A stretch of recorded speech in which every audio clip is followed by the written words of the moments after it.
That's so heartwarming. This man wanted to preserve his wife's image so that she would never know that the mom wasn't biologically the mom. Woo! I'm honestly at a loss for words with what the latest episode of Witch Watch just did. Like, that was some absolute hell they put me through.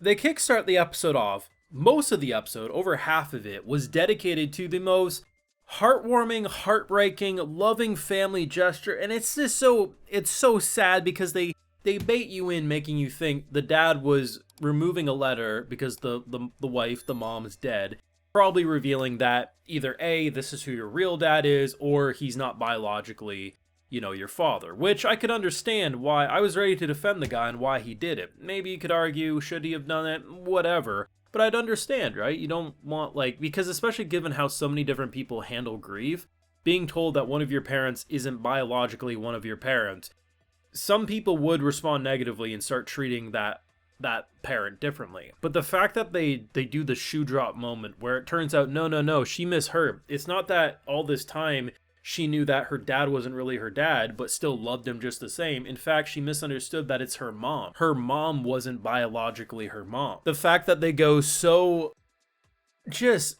I respected the man so much in that moment. Like, yes, obviously she was upset. You should have told me. That wouldn't have changed anything, but a lot of people it would have changed.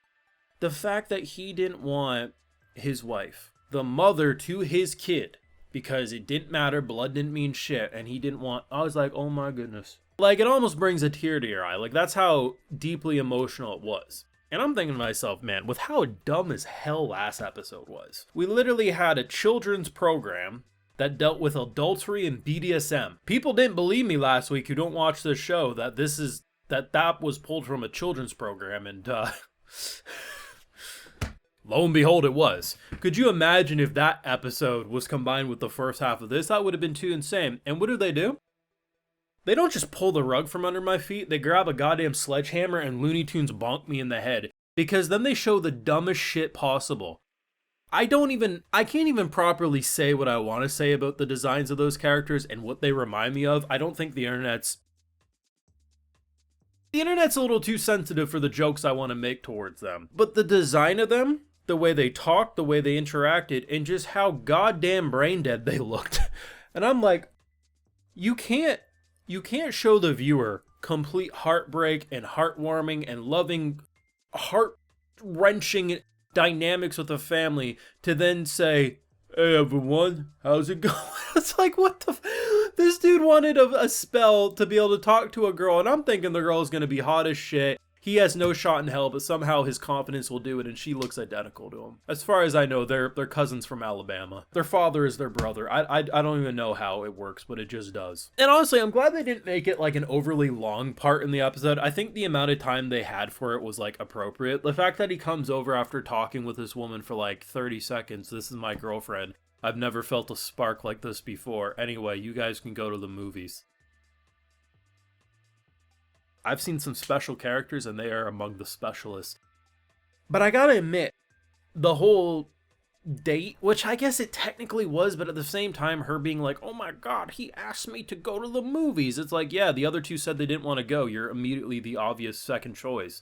I mean, it would have been his first choice anyway, but still, like, I'm not saying he doesn't have some feelings for her, and then obviously we know she has feelings for him, but definitely the idea of immediately being like, oh my god, he asked me out is like the weirdest thing.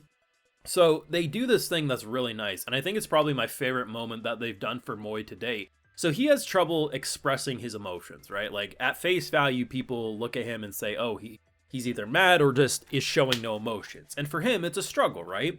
And, I know a couple of people, there's someone in my life who's heavily autistic who struggles with that exact same thing, and it's very frustrating for them. And then, more slightly just...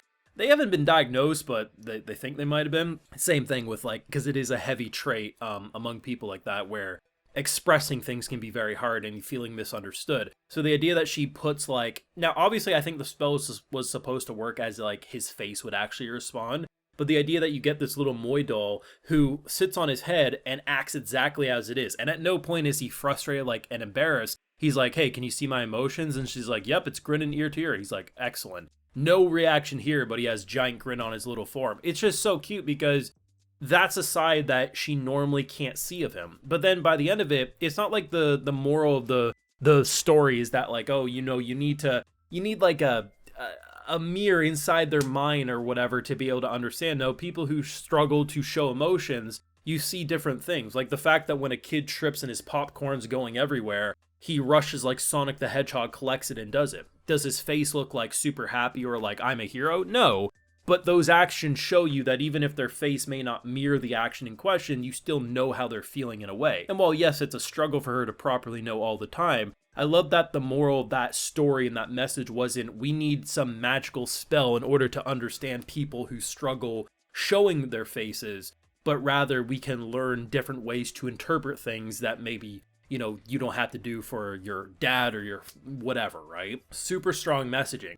And that's why I think this episode is overall the best episode. I was really humming and hawing up until like the final moments and the final message with Moi's emotions on if I wanted to say it was better than last week. And if we're just looking at pure comedy, last week steals the show, if you ask me. But if you look at the amazing storytelling with the dad, like even if you say like he shouldn't have done that, you understand why he did it. And it wasn't from a place of, grr, I'm this horrible parent. Like he's a loving father. You have the peak dumb comedy. And I do appreciate that they didn't use a spell. To be honest, they could have got away with her like pretending to give a spell and it was just like him believing, but really it was all his own confidence. But it was fine, it was funny, it was dumb as hell. And then they home run that shit with Moi and Nico's date and just the idea of her feeling closer to him after understanding him better. Like this was a legitimately 10 out of 10 episode, funny as hell. There's like one moment in the production that's weird, and it's when they initially leave the movie theater and it's like all 3D character models. It's pretty jarring. Other than that though, fantastic art, fantastic animation for what they need to, and overall a 10 out of 10 episode. Past 2 weeks have been stellar both for narrative as well as characterization, you know, most importantly for many, the absolute comedy. So been a damn good time. No idea where they're going to go. It is a shame that this show's not more popular. Honestly, among a lot of different channels. Like, some channels do all right with it, but for the most part, a lot of people, I doubt I'll be doing this show on YouTube starting in Core 2, unless, like, there's not a lot airing on Sundays, which is a shame, but I am loving it for sure. It's absolutely funny, and to be honest, it might be in the running for my new favorite comedy anime if it keeps it up, but you let me know your thoughts. Favorite out of the 3 stories we saw?